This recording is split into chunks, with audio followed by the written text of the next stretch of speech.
But a topic that I've been really evaluating here for the last month for the main course of it was Jim Sterk, the athletic director of San Diego State, on December 23rd came out with a plan over a 25-month period to raise the Aztec football program to top 25 status. And I really am anxious to hear Mr. Sterk's thoughts on this. I think this is something that probably needed to be done, but I don't know if I've ever seen a university or an athletic director put this out publicly, and we're very happy to have Jim Sterk join the program tonight. Jim, thanks for the time, and very excited to hear about this rise to top 25. Have you ever seen this even proposed before in the public? I don't know. Since we've done it, actually, I think it was Missouri or someone else came out with a goal of something similar, and then also on the academic side. But for me, I came here in 2010, and I just think this place has tremendous potential. And I came here and I thought it was a sleeping giant. We've started to really make progress over the past 4.5, almost 5 years now, and where teams actually, we've got quite a record. Softball's made it to 7 straight NCAA tournaments. Basketball has done that. Football's made it to 5 straight bowls. Men's golf has done the same. So we've had a lot of success, and I think it was time. And I talked to a few consultants of, how do we communicate? How do we best communicate what's going on at San Diego State, and then what we need to do in the future to really continue to grow the program and get where the community wants us, and obviously our alums and students. So part of this is just articulating our goals, what we've been working on for a while. Okay, Jim, I know there have been a lot of tremendous upgrades out at San Diego State. Even some of them began and were finished before you took over. And congratulations, you've been there a long time. I mean, there for a while, we were going through an athletic director about every 9 months. Yeah, and obviously, this is a great place. And I'm really thankful of what's gone on and what went on before me, because John Moore's invested a tremendous amount into this program, and the university and the students have. And so when I came, we didn't have to build a huge infrastructure for our programs to feel like they had competitive facilities. And now we've been able to do some more things to continue to elevate that. The biggest one that's under construction right now is our basketball performance center. And of course, Steve Fisher hit me as soon as I walked in the door 5 years ago with that. But we're getting it done, and we have a lot of great people that have helped make that happen.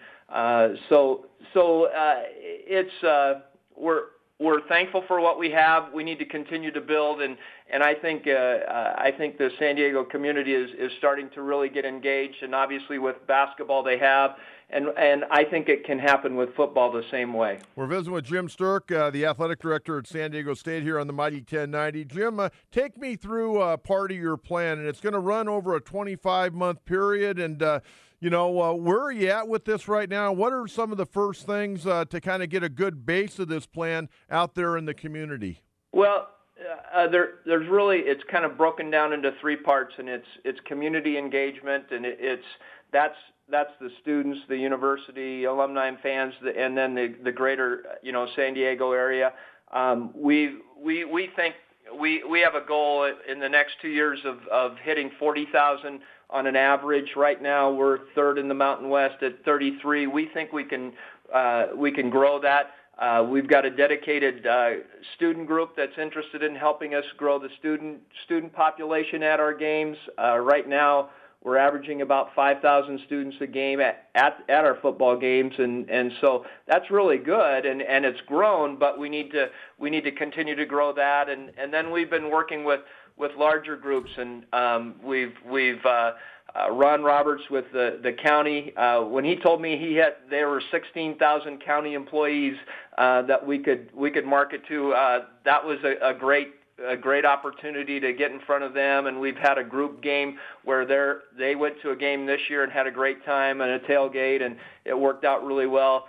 Kevin Faulkner with the city, and they have 10,000 employees that we marketed to. And then we've been working with SDMAC with the military and have done group sales to them and getting tickets out to the military as well.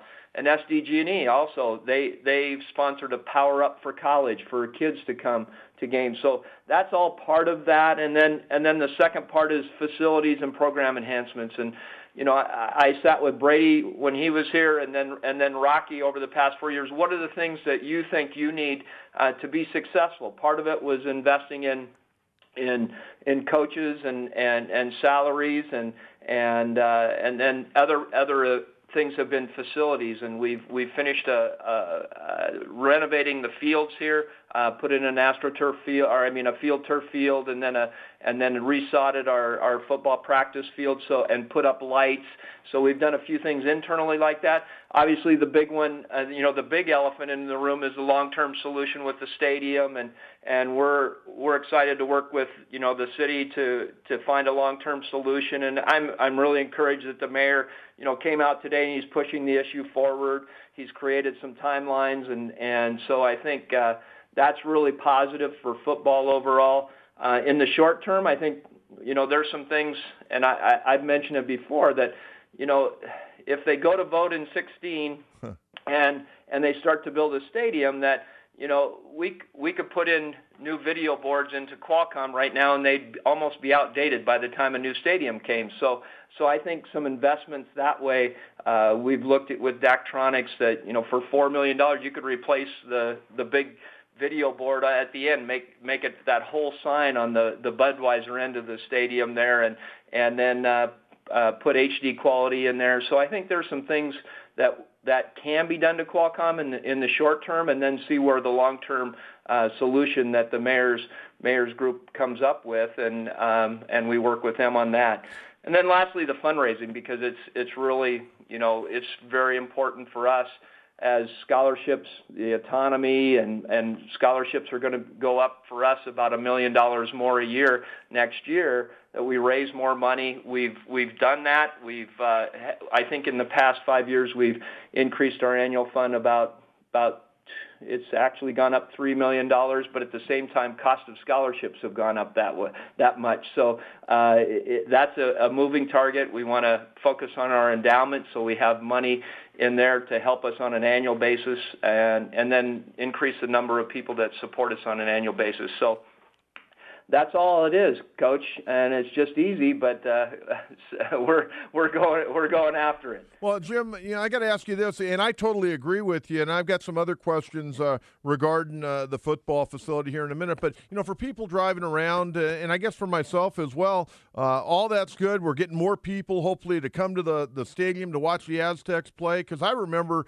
growing up here and even in college, where the Aztecs, there were a few years where they actually outdrew the Chargers. And people from San Diego probably find that very hard to believe nowadays. But, hey, I was there when they beat Florida State and Bobby Bowden and ran them off the field. I was there for a lot of big games growing up here in this city, and I know that the fans are out there. You got to find a way to get them in. But people are driving around, and myself as well. All this is good, but how does this get you guys to be a perennial top 25 football team?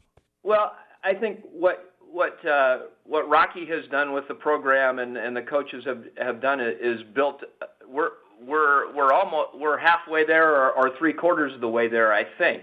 I really believe they've been building it over the past 5 years to a point where we were leading a Boise State team, as you know very well, by 20 points in the third quarter, and then they ran a fake punt and the momentum shifted, and we ended up losing.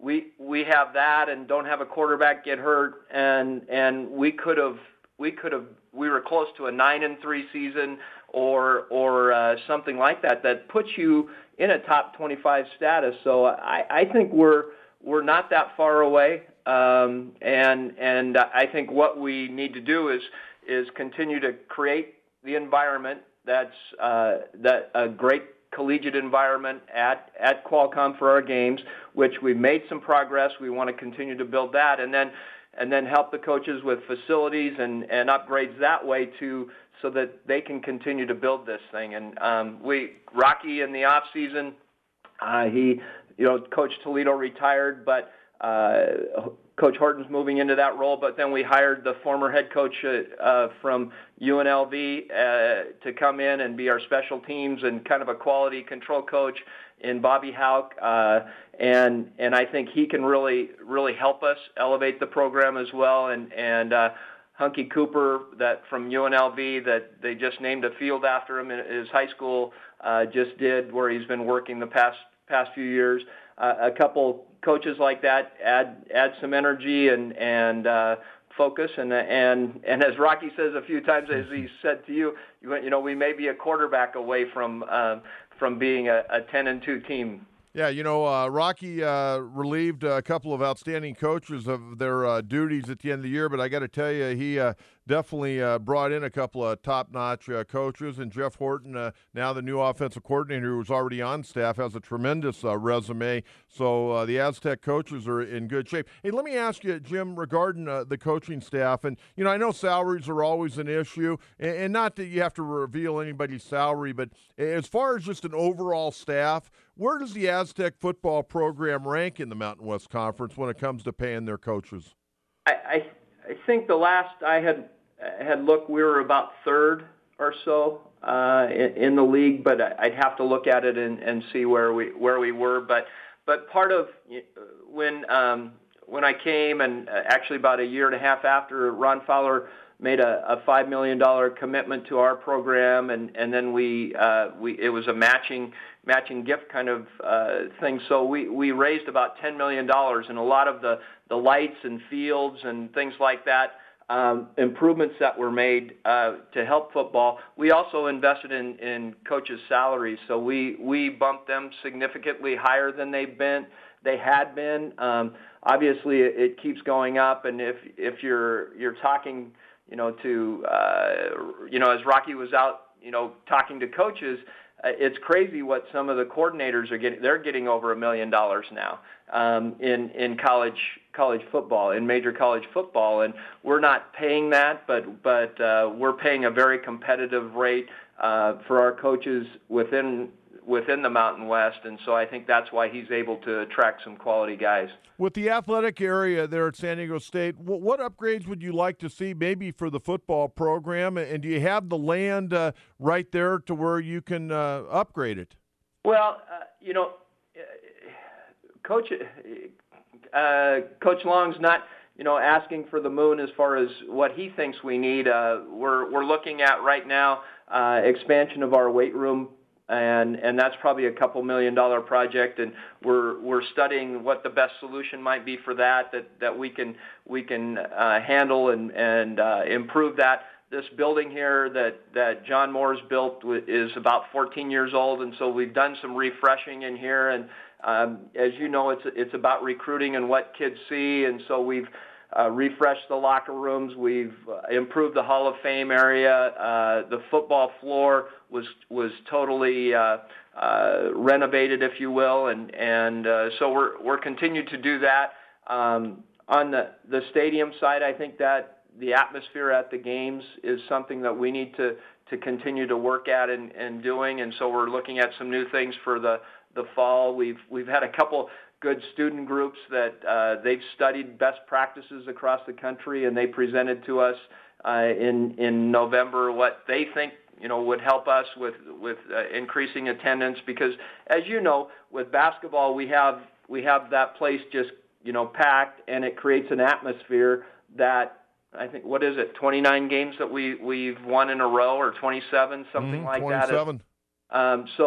So I think it creates that kind of atmosphere, and I think the crowd at Qualcomm can help us as well. Hey, Jim, I'll let you get out of here on this. Really appreciate the time. You and I got to do this a little bit more often to keep pressing the issue in the community. And, more than anything else, we need more Ron Fowlers and Alexis Fowlers and John Moores is what we need in this program. But, you've been around Division I college athletics and had a really nice career as an athletic director, and I'm sure that you look at other facilities. What right now is considered maybe in the Western region or nationally to have the best either athletic facility or football facility? USC did a nice job with the McKay Center that they renovated. That's a good one. I haven't been through. Boise built one, a football-only facility. I liked USC's because it combined all sports. Really, were involved in that, and I really like the setup we have here with the Fowler Center. That we have all our sports and coaches' offices in one building, and it really helps. The camaraderie, the connectiveness between the programs, and also with the student athletes. So I think I like that. I'd hate to go away from that type of thing, but some people have, and obviously they have their reasons for doing that, and probably didn't have as nice a setup as we have here. So I like USC's because it did some of that, and it increased their weight room and did a lot of renovations that made things a heck of a lot nicer there, but they kept everyone together. Well, I know baseball season getting ready to get started here. You mentioned a lot of the different programs. You got an outstanding women's track program, and I get all the emails for all the sports. And there's no doubt the Aztec athletic program really over the last 5-6 years is really playing at a level right now they've never played at for as long a period, and that tells me you've hired some great people, and people are coming in there every day and rolling up their sleeves and going to work. Hey, Jim, thanks for the time. We'll do this again and kind of have you on periodically to kind of get an update and let us know what we can do as well. Yeah, I thanks, Coach, and that would be great. I do want to leave on the note that we're honoring Tony Gwynn, and we're gonna retire his jersey at the first home baseball stand on Friday night, February 13th. We're at our Valparaiso, and so about 6 o'clock there'll be is the opener, and there'll be a retirement. And there'll be a lot of information that's coming out but that's in a couple weeks now, so it's coming fast. Good stuff. Hey, Jim, thanks so much for the time. Have a great weekend. All right, thanks, John. There you go, Jim Sterk, the athletic director of San Diego State.